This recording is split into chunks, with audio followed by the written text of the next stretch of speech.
بسم اللہ الرحمن الرحیم اللہم صلی وسلم مبارک علی سیدنا محمد وعلی آل محمد. امید آپ سب خیریت سے ہوں گے. السلام علیکم. آج اہم دن ہے. ایک ظاہر ہے آج Saturday and today we have Pak India match Ahmedabad India میں. اس پہ صبح میں نے ایک ٹویٹ بھی کی.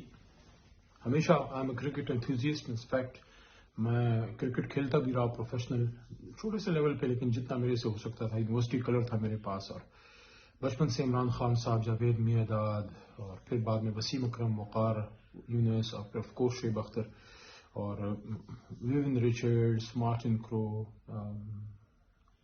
بس دنیا کے بڑے بڑے پلیئرس اس زمانے کے, مائیکل ہولڈنگ تھوڑا سا ہمارے زمانے سے پہلے کے تھے, اور اس کے ساتھ مارک وو, اسٹیو وو, یہ سارے, شین وان, یہ ہمارے دور کے زبردست پلیئرس تھے. اور میں نے اس ٹویٹ میں صبح ایک بات کی کہ ہمیشہ شوق سے دیکھا میاں صاحب کا آخری بال کا چھکا, اور خان صاحب کا ہندوستان کے خلاف ان کی وکٹیں اڑانا. آخر جاوید کا مجھے یاد ہے شارجہ کپ کے ایک انتہائی اہم میچ, شاید فائنل تھا میرے خیال میں, اس میں ہیٹرک کرنا, وسیم اکرم صاحب کا ہیٹرک کرنا, شعیب اختر کا کولکتہ میں, جس کو پراپر نام تو کلکتہ ہی ہے, کلکتہ میں ڈراوڈ ٹینڈولکر کی ایک بال پہ آؤٹ کر کے پورا پویلین اس بندے نے خاموش کیا تھا. اور اس وجہ سے میں اس کی بڑی محبت بھی میری اس سے ہے کہ وہ اس نے پاکستان کی محبت میں اپنی ہڈیاں توڑوائی ہیں. اس بندے نے صرف پاکستان کے لیے کھیلا ہے, دل و جان سے کھیلا ہے. اور پھر 1992 میں کپتان عمران خان صاحب کے ہاتھ اس طرح ہم ورلڈ کپ جیت کے آئے, اور ایک بہت خوشی کا دن تھا وہ. میری زندگی میں جو چند بڑے خوشی کے دن میں نے دیکھے پاکستان میں, یا جب نیوکلیر دھماکے ہوئے تھے 1998 میں, میاں صاحب کا دور تھا وہ. اور credit goes to all those جنہوں نے یہ بم پاکستان کا نیوکلیر جو لے کے آئے. بھٹو صاحب آف کورس, محسن پاکستان جناب ڈاکٹر عبدالقدیر خان صاحب, ڈاکٹر سمر مبارک من, مختلف دور کے جو اس وقت کے ہیڈز تھے. ضیاء صاحب ایک زمانے میں صدر تھے, انہوں نے, اور پھر غلام اسحاق خان صاحب, انہوں نے اس کو لے کے چلے. اور پھر میاں صاحب کے دور میں دھماکے ہوئے, اور اس کے بعد بھی ہم سب نے, ہمارا پرائڈ ہے. تو وہ بڑا خوشی کا دن تھا 28 مئی اور 25 مارچ 1992 جب ہم ورلڈ کپ جیتے تھے. تو یہ ساری چیزیں زندگی میں بڑا اچھی حسین یادیں ہیں. لیکن آج جب میں سوچتا ہوں تو عجیب سا لگتا ہے کہ جس طرح عمران خان صاحب جیل میں ہیں ناکردہ گناہوں میں, اور بے شک وہ ضمیر کے قیدی ہیں, نہ وہ دہشت گرد ہیں, نہ وہ خدا نخواستہ کوئی غدار وطن ہے, اللہ نہ کرے. ہمیشہ اس آدمی نے پاکستان کا جھنڈا اٹھایا. لیکن ساتھ میں اگر آپ دیکھیں دوسری طرف تو جو اسرائیل کر رہا ہے غزہ میں اور فلسطین میں, ارض فلسطین خون خون ہے ہمارے بچوں کے, ہماری ماؤں کے, ہمارے بزرگوں کے, نوجوانوں کے خون سے. اور they are killing the people with impunity. They are killing the Palestinians with impunity. So the issue is not only of Muslims getting killed, it's an issue of human rights, issue of humanity. چاہے آپ مسلمان ہیں یا نہیں ہیں, چاہے آپ فلسطین کاز سے بھی مخلص ہیں یا نہیں ہیں, اگر آپ انسان ہیں تو آپ کو اسرائیل کی اس دہشت گردی اور کھلا جبر و استبداد اور اس خون ریزی پہ آپ کو, اگر آپ کے اندر کا انسان نہیں جاگتا تو سوری ٹو سے, مسلمان تو بڑی چیز ہے, آپ پھر انسان ہی نہیں ہیں. آپ پھر اپنے آپ کو انسان کہلانے, you not human if you are not standing against Israeli oppression of the Palestinians. Not that it's a Muslim issue, it's basically an issue of human rights now. So if you belong to any religion, you're a Christian, even if you're a Jew, if you are even an atheist, you belong to any Judaism, you belong to Hinduism, you belong to any religion, Buddhism, if you don't feel the pain and if you can't see the anguish from the faces of the Palestinians and the way they are getting killed by the Israeli oppressive forces, and you don't feel the urge to take a stand against this oppression and stand with the people of Palestine, sorry to say, are you or me for that matter, are we justified to call ourselves human beings even? کہ اپنے آپ کو انسان بھی کہہ سکتے ہیں. تو جس طرح سے یہ ہو رہا ہے تو اس میں اب ظاہر ہے میں تو اس کو نیشنل ڈیوٹی سمجھتا ہوں. یہ لوگ گئے ہیں, ہمارے لڑکے جو کھیلنے گئے ہیں, لیکن دل نہیں مانتا اس طرح سے. تو آج شاید پتہ نہیں, شاید آج میں میچ نہ دیکھ پاؤں یا نہ دیکھ سکوں, دل نہیں مانتا. ایک طرف کپتان جیل میں ہے جو پاکستان کے کرکٹ کا سرخیل رہا اور اب عالمی اسلام کا بڑا لیڈر ہے, اور دوسری طرف جو اسرائیل میں ہو رہا ہے, اور جو کشمیر میں تو چلو ہو ہی رہا ہے سالوں سے, لیکن اس وقت جو خون بہ رہا ہے اسرائیل میں, تو وہ ایک دفعہ علامہ کا شعر ہے نا کہ میں نے پوچھا بھی کل پرسوں ایک ٹویٹ میں سوال بھی کیا کہ ہم کیوں اتنے 100 سالوں سے ہم تباہ و برباد ہو رہے ہیں, مسلمان کیوں تباہ ہیں, تو اس کی ایک ہی وجہ ہے، وہ علامہ کا شعر ہے کہ ہم مار کیوں کھا رہے ہیں مسلسل. اس کا شعر یہ ہے، علامہ اقبال کا شعر یہ ہے، اس کا مفہوم یہ ہے کہ وہ زمانے میں معزز تھے مسلمان ہو کر اور تم خوار ہوئے تارک قرآن ہو کر.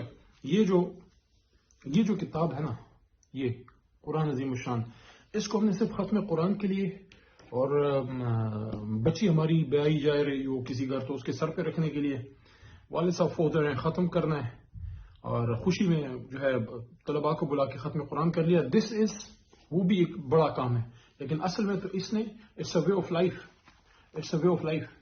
اس پہ ہم نے عمل کرنا تھا جو ہم نے نہیں کیا.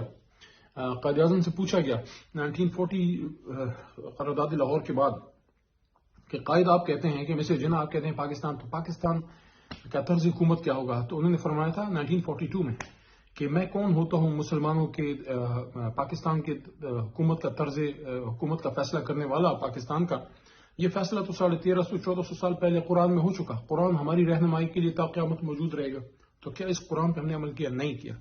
پھر حضور صلی اللہ علیہ وسلم کی ایک حدیث ہے، مفہوم ہے اس کا کہ مسلمانوں کی مثال ایک بدن کی طرح ہے، پوری امت مسلمہ کی. جب ایک جگہ کو تکلیف پہنچتی ہے تو پورے بدن کو تکلیف پہنچتی ہے. اور یہ صحیح بخاری میں ہے، یہ بخاری شریف، صحیح بخاری.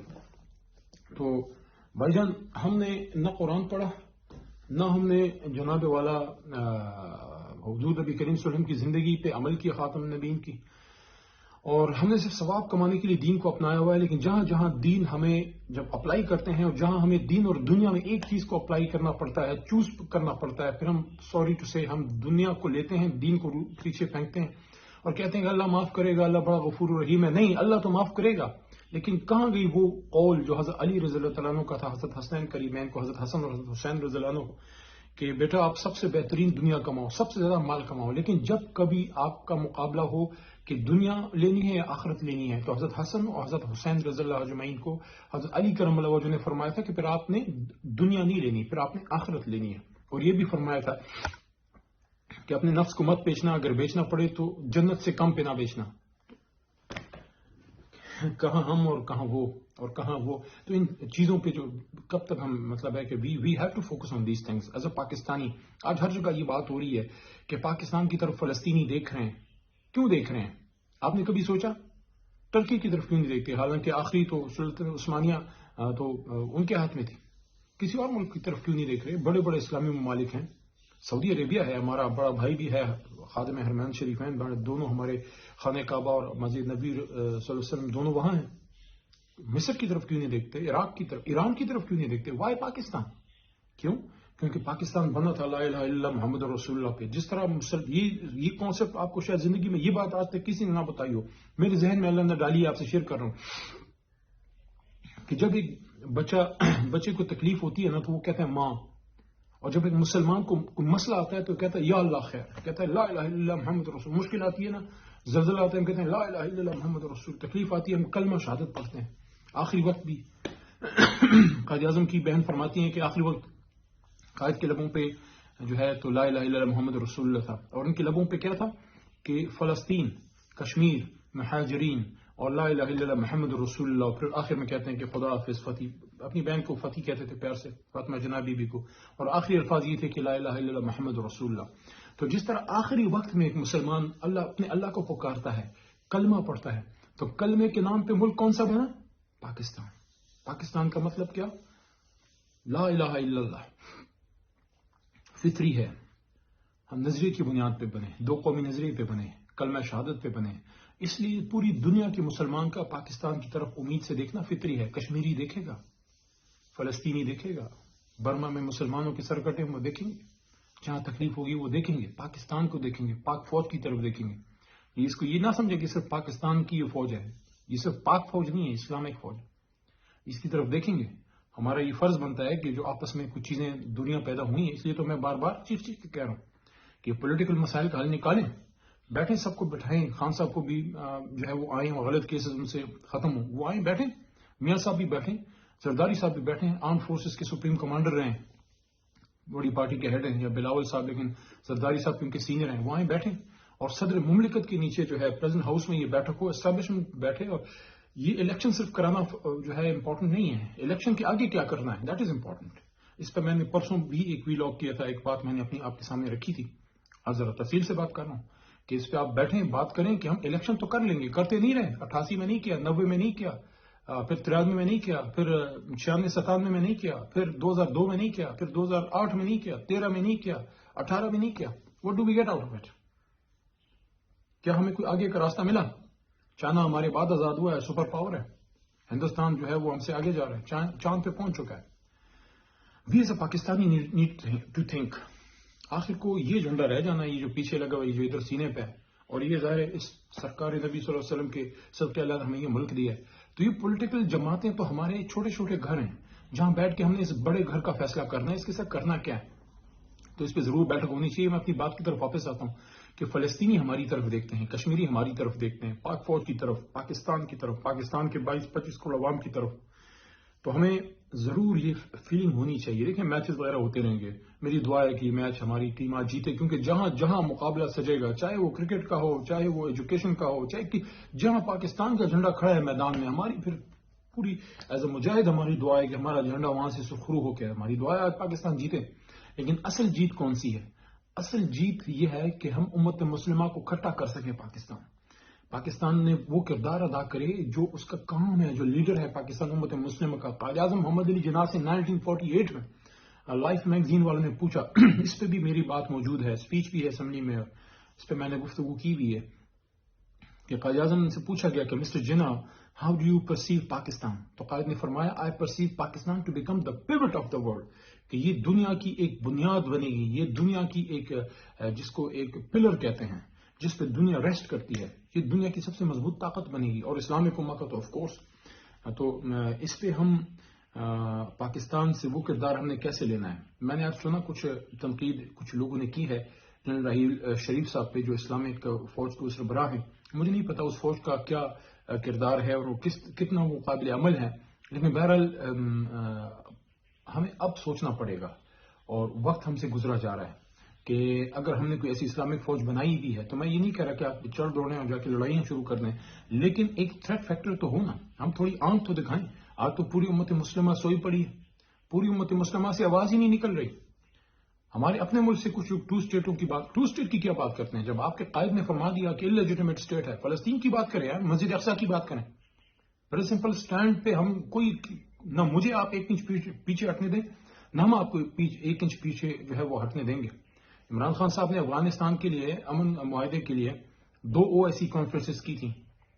کیا پاسبل نہیں ہے کہ اس وقت ہمارے حکومت اور جو ہے جو ہمارے ارباب اقتدار ہیں وہ OIC کی ایک ہنگامی اجلاس اسلام آباد میں کال کریں؟ ہم کر سکتے تھے 2 مسئلہ افغانستان پہ، تو مسئلہ فلسطین پہ کیا آج کی حکومت وہ نہیں کر سکتی؟ اس میں کردار ادا کرنا چاہیے، حکومت وقت کو کردار ادا کرنا چاہیے. جہاں جہاں سے ان کو سپورٹ چاہیے وہ سپورٹ ان کو ملے. OIC کانفرنس کریں، امت مسلمہ کو بلائیں، ہمارا وزیر خارجہ جو ہے وہ چلتا پھرتا نظر آئے، وہ بات کرتا ہوا نظر آئے، آواز آئے، پاکستان سے آئے، ایران سے آئے، ایران سے تو آ رہی ہے، ترکی سے آئے، سعودی عربیہ سے آئے، خادم حرمین شریفین ہے وہاں پہ، اس کے ساتھ ساتھ عراق سے آئے اور مسلم امہ ہے، مصر سے آئے، دمشق سے آواز آنی چاہیے، جارڈن وغیرہ سے آواز آنی چاہیے، تمام امت مسلمہ، ملیشیا سے، انڈونیشیا سے. تو ان سب کو کون اکٹھا کرے گا اگر ہم بیٹھیں گے نہیں؟ جو جس طرح ہم اپنے ملک میں نہیں بیٹھ رہے، جو میں کہہ رہا ہوں، اسی طرح امت مسلمہ بھی نہیں بیٹھ رہی. اللہ خود کہتے ہیں کہ وَأَمْرُهُمْ شُورَىٰ بَيْنَهُمْ. جب ہم اللہ کے ان احکامات سے پیچھے ہٹیں گے، جب ہم بیٹھ ہی نہیں رہے، تو ہماری تو طاقت ہی اتحاد ہے. حضور صلی اللہ علیہ وسلم کی حدیث کا یہ بھی مفہوم ہے نا کہ ہم وہ فرما رہے تھے کہ آپ سمندر کی طرح، آپ کی جھاگ کی طرح بے شمار ہوں گے، لیکن آپ میں طاقت نہیں ہوگی. کیوں نہیں ہوگی؟ کیونکہ اتفاق اتحاد نہیں ہے. آخر میں یہی کہوں گا کہ بیٹھنے کا وقت ہے. سب سے پہلے اپنے ملک کو مضبوط کریں، یہ سیاسی ٹرموائل کو ہم ختم کریں، الیکشن کی طرف جائیں، عوام چاہے جس کے لیے بھی فیصلہ کرے، اور جو بھی حکومت میں ہم آئیں، ہم پک کے کاغذوں پہ یہ بات کریں، یقین دہانی کے ساتھ. کسی ذاتی انتقام نہیں ہوگا، ملک کی بات کریں گے، ملک کے لیے ہم آگے آپ کو لے کے جائیں گے. آئیں ہمارے ساتھ، ملک کے لیے آپ جو ہے ہمارے ساتھ چلیں، عمران خان صاحب کے ساتھ چلیں، اور اگر کوئی اور جیتتا ہے تو پاکستان کے لیے ہم تعاون کریں گے. ہاں ذاتی اختلاف ہمارا سیاسی رہے گا.